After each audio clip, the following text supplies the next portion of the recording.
Hello again. So I had to redo this video because I deleted the last one. I was trying to save storage, but anyways, you guys don't even know that. I don't even know why I said that, but you guys won't even know that. Um, anyways, I made this video, or I'm creating this video because I wanted to talk about something that I've always been fascinated in, which is transformation dresses. And transformation dresses are basically like these two-in-one dresses with like, I guess like the tug of a cloth. They kind of just unravel into like another like spectacular dress. And I wanted to talk about it because there's like barely or like literally no information talking about transformation dresses. So I was like, why not make a video that would talk about transformation dresses? So what I'm going to be talking about in this video is basically the draping and how you should create your transformation dress.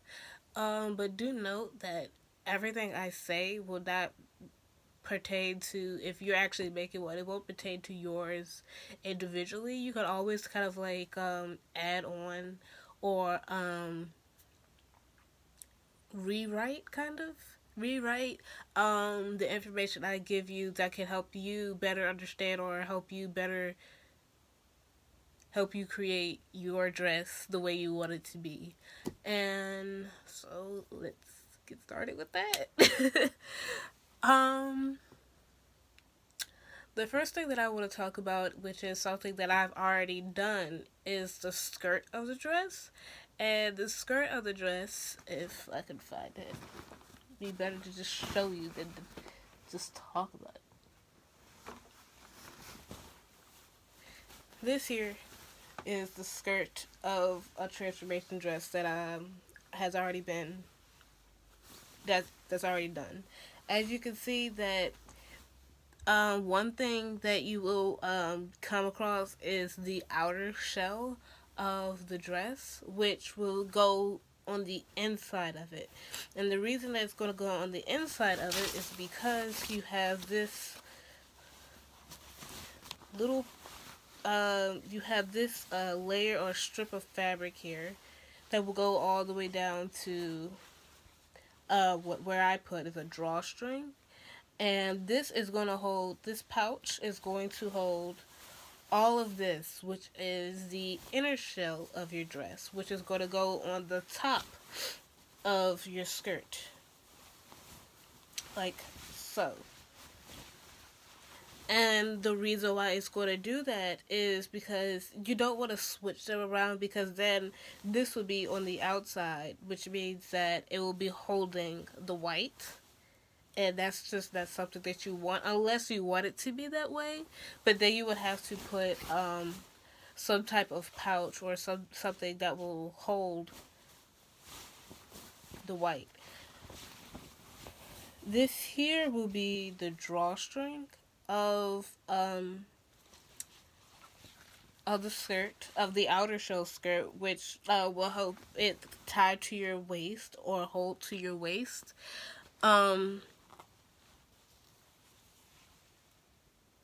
And I haven't finished this, but, you know, I'm going to add, like, probably, like, a button or two, just so that it doesn't go into the drawstring, of course. This here is the outer shell skirt, which, is kind of short, but that's how I wanted it to be. I wanted it to be, like, a short skirt into a long skirt. One thing that you have to, keep in mind is that the outer shell skirt and the pouch cannot be any longer than the lining.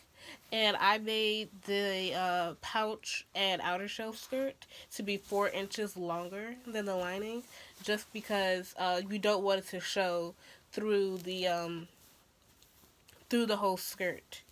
And the reason why is because you want to make sure you want it to seem as like you seamlessly just like trade like if you were to go into like a whole nother dress, you wanted to make it seem as though you're in a whole nother dress. Um, so with draping this or with coming up with a design for your skirt, you want to keep that in mind.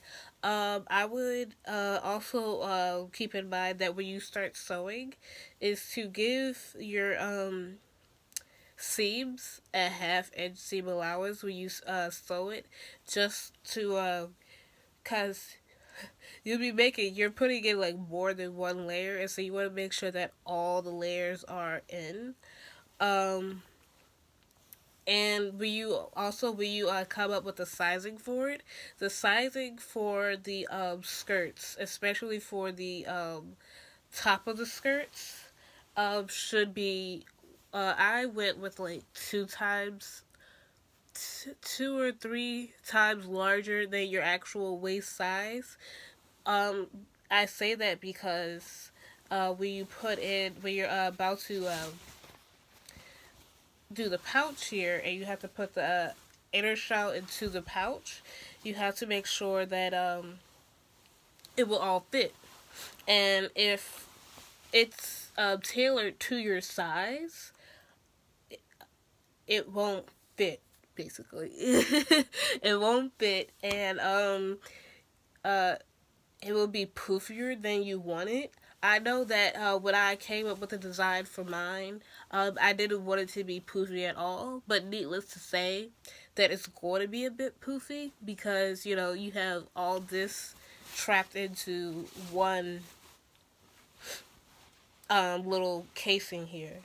And now theoretically you could make the pouch longer, but that will only make the skirt here shorter, and you wouldn't want that. I mean, unless you do, but you also have to keep in mind that when this is folded, the pouch here is folded, or when it's up, like, and the outer shell is showing, you want to make sure that your pouch here, let me see if I can fold it. You want to make sure that the pouch, like, when it's like this, is shorter than the skirt, so that the pouch doesn't show.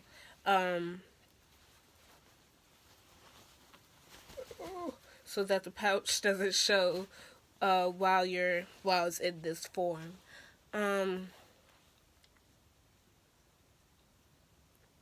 So that will all depend on how you're designed for it, and what you're going to use for it. And the reason why I say what you're going to use for it is because there are multiple types of methods that you could use in order to make your transformation dress. And the one that I'm using is a combination of two. Just because I'm just now starting out with making or discovering how to make transformation dresses, so I'm not really sure how everything is supposed to be. But right here, I'm going to be using a drawstring, and when I show you guys the bodice in probably the next video, it will have Velcro, and it will also have like snaps around it, and I call that a skirt and jacket method because when you look at it, it will seem as though that you're wearing a skirt and jacket. So I mean, hey, I could have come up with anything better than that, and I feel that fits. So yeah, when you're designing or styling your dress, you want to also make sure that the design for the outer shell is not as prominent as the design for the inner shell. And what I mean by prominent is, like, if you had, like, I can't find it. Oh, here it is. If you had, like, very bulky beading here, or has something that kind of, like, stands on the dress, when you unravel it, it will show through the inner shell, which is something you don't want. You want to make sure that it's as seamless and as clean as it can be. when you do the design for the inner shell, I feel as though, because this is what I'm gonna do, is you can go as heavy as you want. I plan on putting like beads and rhinestones all over the inner shell, just because it's the inner shell. I want it to be kind of at least as spectacular as the outer shell. I want the outer shell to be kind of like a simple design, just kind of something like if I wanted to put rhinestones on there, I could put rhinestones on the outer shell, but I don't want it to be as like fancy as the inner shell, because I want it to like be like a magic trick and just like have like that surprise moment where it's just like you thought it couldn't get better, but it got better. So yeah. Um so that's all I have for this video. Yeah. So in my next video, I will be showing you more about the method of my transformation dress and how or like like the method, how I'm gonna be how it's gonna detach and how it will all stay together. And I will also be showing you the upper bodice, like the upper bodice, the bodice of the transformation dress with the outer shell and the inner shell. Hopefully I have that sewn together by then. But that's about it for right now, so I'll see you next video. Bye.